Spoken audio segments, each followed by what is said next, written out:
विचार समाचार में आपका स्वागत है। चिखलीकर के मीडिया संवाद में छाए रहा अशोकराव चौहान के प्रति नाराजगी का फैक्टर। मीडिया का आभार मानते हुए प्रतापराव पाटिल ने कहा, मैं और अशोकराव चौहान साथ मिलकर परिस्थिति पर मंथन करेंगे। लोकसभा चुनाव और मतगणना संपन्न होकर 2 सप्ताह बीतने आए हैं, लेकिन नांदेड़ के मीडिया में पूर्व मुख्यमंत्री एवं पूर्व कांग्रेसी श्री अशोकराव चौहान के भारतीय जनता पार्टी में शामिल होने का मुद्दा कमजोर नहीं पड़ रहा है। पूर्व सांसद प्रतापराव पाटिल चिखलीकर के लाख कहने पर भी मीडिया के अधिकतर प्रतिनिधि लोकसभा चुनाव में भारतीय जनता पार्टी की हार का ठिकरा अशोकराव चौहान के माथे पर ही फोड़ने पर तुले हुए हैं। शायद मीडिया ने अपनी धारणा को ही सर्वोपरि रखना योग्य समझा है। वैसे लोकसभा चुनाव में प्रतापराव पाटिल चिखलीकर के हार की अन्य भी वजह हो सकती है, लेकिन नांदेड़ का मीडिया इस निर्णय पर अड़ा लग रहा है कि इस हार की वजह अशोकराव चौहान का भाजपा में शामिल होना ही है। रविवार तारीख 16 जून 2024 के दोपहर होटल मिडलैंड में भारतीय जनता पार्टी द्वारा मीडिया संवाद और पत्रकार परिषद का आयोजन रखा गया था। इस समय पत्रकार परिषद में पूर्व सांसद श्री भास्कर राव पाटिल खदगांवकर, नांदेड़ उत्तर क्षेत्र के विधायक श्री बालाजी राव कल्याणकर, पूर्व विधायक श्री ओम प्रकाश पोकड़ना, महानगर अध्यक्ष प्रवीण साले, दिलीप कंदकुर्ते, संतुकराव हंबर्डे, मिलिंद देशमुख और अन्य उपस्थित थे। श्री प्रतापराव पाटिल चिखलीकर ने लोकसभा में हुई हार की नैतिक जिम्मेदारी स्वयं ही मानी और मराठा आरक्षण, मुस्लिम मतदाताओं की नाराजगी के अलावा चुनाव वातावरण में उस समय व्याप्त नकारात्मक वातावरण को भी जिम्मेदार ठहराया। नाही काही कारणामध्ये हे कारण तर प्रमुख कारण आहेच, नाही असं नाही। जरांगे पाटलाची भूमिका ही भारतीय जनता पक्षाच्या विरोधात होती, सत्ताधारी म्हणून ही तर स्पष्ट आहे। त्याच्यामुळे तो फॅक्टर झाला। मुस्लिम समाजाने, मुस्लिम बांधव भगिनींनी एकतर्फी मतदान विरोधात केलं, त्याची कारणं नांदेडलाच केलं असं नाही। आणि काही मंडळींनी संविधान बदलण्याची जी भूमिका लोकांच्यापर्यंत चुकीचा मेसेज दिला। आदरणीय मोदी साहेबांनी एका सभेत सांगितलं होतं की परमेश्वर आला तरी संविधान बदलणार नाही। तो मेसेज आमचे कार्यकर्ते पोहोचवायला कमी पडले। समजा भारतीय जनता पक्षामध्ये शिस्त आहे। भारतीय जनता पक्ष जो काय आदेश देईल त्या आदेशाचं पालन करून काम करणार। 9च्या 9 विधानसभेच्या जागा महायुतीच्या जिंकल्या पाहिजे याच्यासाठी प्रयत्न राहणार। माझी इच्छा काही असून उपयोग होत नाही। कुठल्याही मतदारसंघामध्ये त्याचा माझ्या इच्छेचा विषय नाही, पक्ष नेतृत्व जे सांगेल, पण कंधार लोह्याची जागा सुद्धा महायुती जिंकेल। बिलोली में हाल ही में उनके द्वारा गद्दारों से निपटने के विषय को भी चिखलीकर ने यू टर्न ले लिया।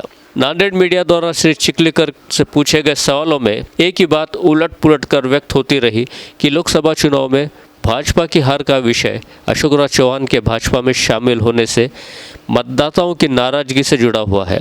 हालांकि प्रतापराव पाटिल चिखलीकर ने कहा कि अशोकराव चौहान ने नियोजनबद्ध प्रचार कर मेरे लिए परिश्रम किया है। साथ ही भास्कर राव पाटिल खदगांवकर, तुषार राठौड़, मिनल खदगांवकर, विधायक बालाजी राव कल्याणकर और महायुति के नेताओं और पदाधिकारियों का भी सहकार्य मिला, ऐसा चिखलीकर ने कहा। एक सवाल के जवाब में उन्होंने कहा कि भाजपा में चुनाव के बाद ठीक चल रहा है, पार्टी में कोई बिखराव नहीं है। चुनाव के बाद में भारतीय जनता पार्टी पूरी तरह से बिखरे वाली नजर आ रही है, एक दूसरे का तालमेल नजर नहीं आ रहा। आगे विधानसभा के चुनाव है, तो ऐसे में आप सब सीनियर लीडर की क्या जिम्मेदारी बनती है? देखो, मुझे तो मैं इलेक्शन हारने के बाद भी हर तालुका प्लेस में जाके लोगों को मिला हूँ। वहाँ के लोकल के नेता, जिले के नेता, ये सभी मेरे साथ हर जगह कोई ना कोई जैसा टाइम मिला वैसे आए। कोई बिखरा नहीं है, एक स्वाभाविक है।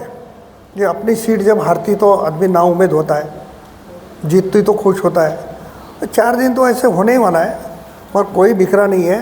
पूरे एक संघ है और अशोकराव जी के नेतृत्व में 9 के 9 विधानसभा की सीट जीतने की हम तैयारी कर रहे हैं। देखो, ऐसा चर्चा करने से कुछ होता नहीं। जो कुछ फैक्ट है वो फैक्ट मालूम होने के बाद उसके ऊपर बात करना ठीक रहेगा। मगर ये बात है कि 20-25 साल वो अलग पार्टी में काम करते थे, मैं अलग पार्टी में काम करता था। उनके खिलाफ मेरे स्टेटमेंट रहते थे, मेरे खिलाफ उनके स्टेटमेंट रहते थे। अभी एक पार्टी में आने के बाद जिस 20-25 साल का जो भी कोई है दुरावा, एक दिन में कोई कार्यकर्ता का नहीं हुआ होगा। चुनाव के बाद में भारतीय जनता पार्टी पूरी तरह से बिखरे वाली नजर आ रही है, एक दूसरे का तालमेल नजर नहीं आ रहा। आगे विधानसभा के चुनाव है, तो ऐसे में आप सब सीनियर लीडर की क्या जिम्मेदारी बनती है? देखो, मुझे तो मैं इलेक्शन हारने के बाद भी हर तालुका प्लेस में जाके लोगों को मिला हूँ। वहाँ के लोकल के नेता, जिले के नेता, ये सभी मेरे साथ हर जगह कोई ना कोई जैसा टाइम मिला वैसे आए। कोई बिखरा नहीं है, एक स्वाभाविक है। ये अपनी सीट जब हारती तो आदमी नाउम्मीद होता है, जीतती तो खुश होता है। 4 दिन तो ऐसे होने ही वाला है, और कोई बिखरा नहीं है, पूरे एक संघ है। और अशोक राव जी के नेतृत्व में 9 के 9 विधानसभा की सीट जीतने की हम तयारी कर रहे हैं। मला एक तुम्ही सांगा, ज्या सेंट्रल हॉलमध्ये मोदीजींना भेटायला अशोकरावजी गेले, त्या सेंट्रल हॉलमध्ये कुठल्या दर्जाची लोक होती? आणि एवढ्या सगळ्या लोकांना भेटताना अनेक राज्याचे मुख्यमंत्री, अनेक राज्याचे उपमुख्यमंत्री, सहकारी केलेल्या पक्षाचे नेते मंडळी, त्याच्यामुळं त्यांनी नमस्कार केला। पण आता व्हिडिओ कशा पद्धतीनं बनवला गेला, हे पण एक राज्याचे माजी मुख्यमंत्री आहेत, त्यांनी प्रोटोकॉल म्हणूनच गेले ना। त्यामुळं आता मग त्यांनाच दाखवलं का, सगळ्यांनाच हातात दिला का त्याने? असं नाही। हे कदाचित असू शकते, कदाचित असू शकते, परंतु मोदी साहेबांनी जेव्हा जेव्हा माझ्या समक्ष अशोकरावजीची भेट झाली तेव्हा अतिशय एकूण त्यांचा सन्मान करून बोललेलं मी बघितलेलं आहे। सर, आपकी हार के बाद आपको जो रनिंग आमदार है और जो नेता है सब आपको आके मिल के आपके साथ बातचीत करे।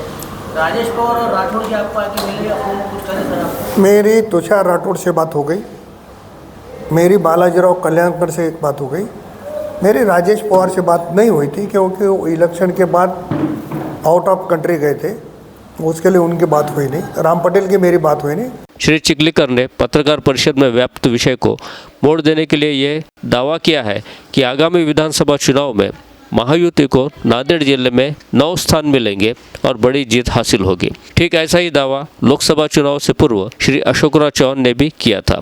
बहरहाल ये कहना ही योग्य होगा कि आने वाले 3 माह में शायद मीडिया अपनी निर्धारित धारणा से अलग सोचने लगे। अभी के लिए इतना ही, धन्यवाद।